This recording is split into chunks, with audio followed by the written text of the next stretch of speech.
Hello students, I am recording this video to explain the simulation that we're going to be using in this case to study the Ohm's law.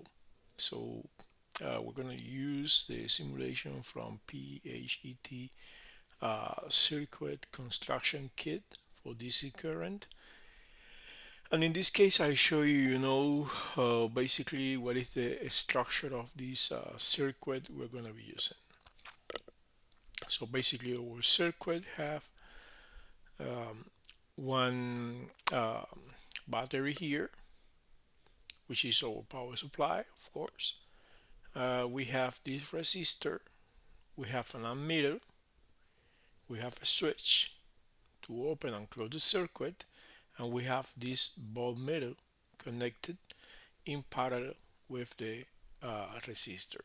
The connection of the ammeter with the resistor is a series connection. The connection of the voltmeter with the resistor is a parallel connection. Now, let me explain quickly how can you just create this circuit. Well, you just grab any of the components of the circuit you have here to the left, and you can just put all those components together easily.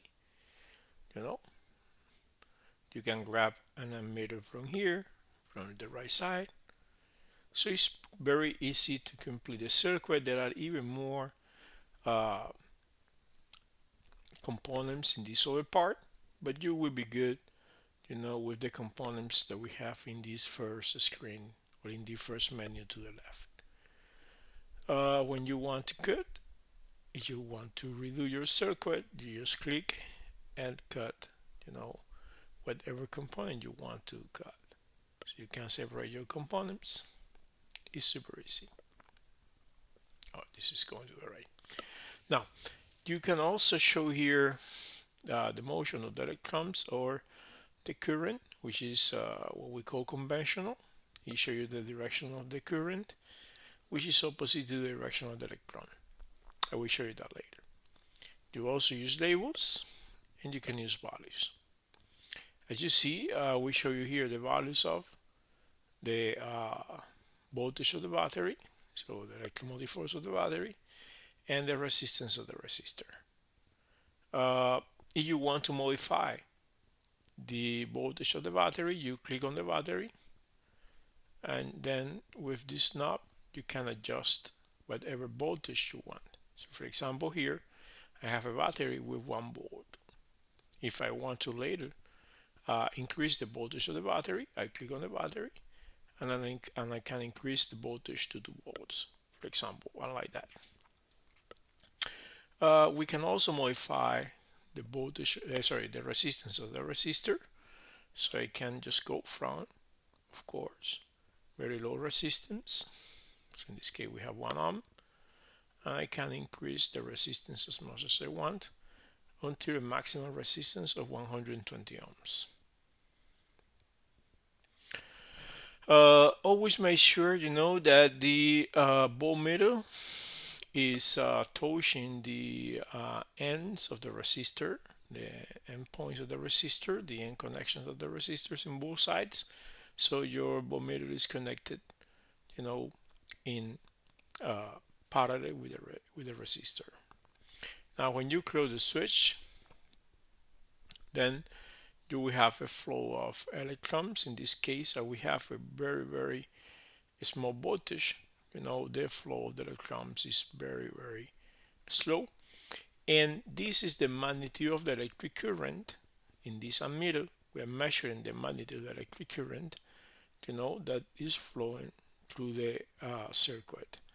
Now, this voltmeter show you the drop of voltage across the resistor. It shows a negative sign because of the polarity. So you wanna just get a positive measure. The only thing you have to do is to change, right? The In this case, the connection of the voltmeter with the resistor. Now it's measuring, a positive value.